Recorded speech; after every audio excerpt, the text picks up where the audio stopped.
Shabbat Shalom, everyone. Good Shabbos. As you can see, I'm standing by our front doors once again. And in 2 weeks, we will be observing Rosh Hashanah as we welcome a brand new year. And we'll be entering through the front doors. Come home through the front doors. More than that, the symbol of our doors being wide open is a very powerful symbol. Meaning our doors are open to you, open to your needs, open to whatever brings you here, that we can be there for you, and that we can embrace you and your family. That's what it's really all about. I always call the high holidays our big family reunion. So we're waiting for the reunion.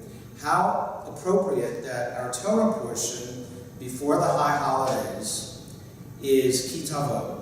It usually is the Torah portion just preceding the High Holy Days. And it is a preparation of the Jewish people, of the Israelites, before they enter the land of Israel, just as we are now in preparation for our High Holy Days.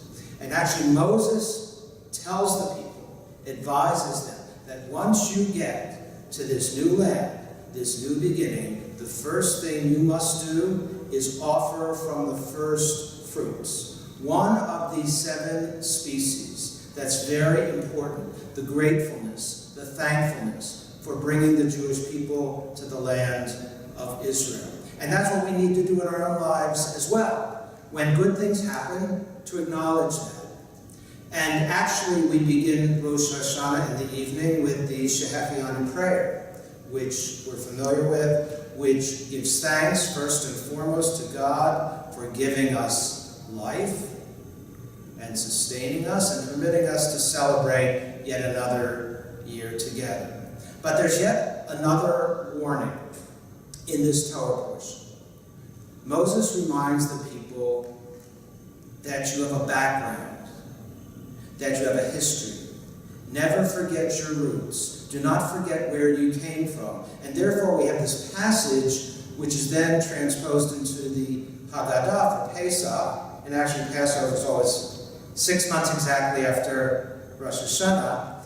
And that's about that your father was a wandering Aramean. Remember that it was Joseph, then Jacob. We came down to Egypt. And Egypt, the word Mitzrayim, has the root sur, which means rock. Egypt becomes for our people being between a rock and a hard place. It's a constricted place. It's a narrow place. It's a place of confinement. What we may not realize, at first the Jewish people did very well in Egypt. The 70 that came down there started growing and multiplying. I mean, in time it would become 603,550. But in time, after all the assimilation and the acculturation, there's the backlash. There's the fact that the new Pharaoh makes their lives difficult, and finally an extermination edict, and finally they get to escape.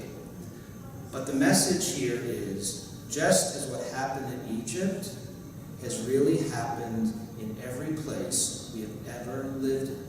Every country follows this cycle of coming to a new land, of becoming somewhat accepted, tolerated, of growing comfortable, and then a backlash, with 2 exceptions, America and Israel.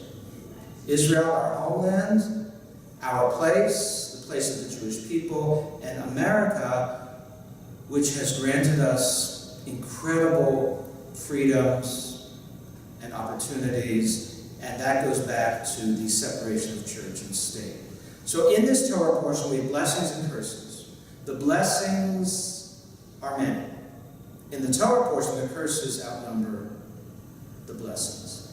But we have to seek the blessing even in the curses. We feel very blessed to be together this year with all of you for the High Holy Days. But first, this Friday, Shabbat, many offerings.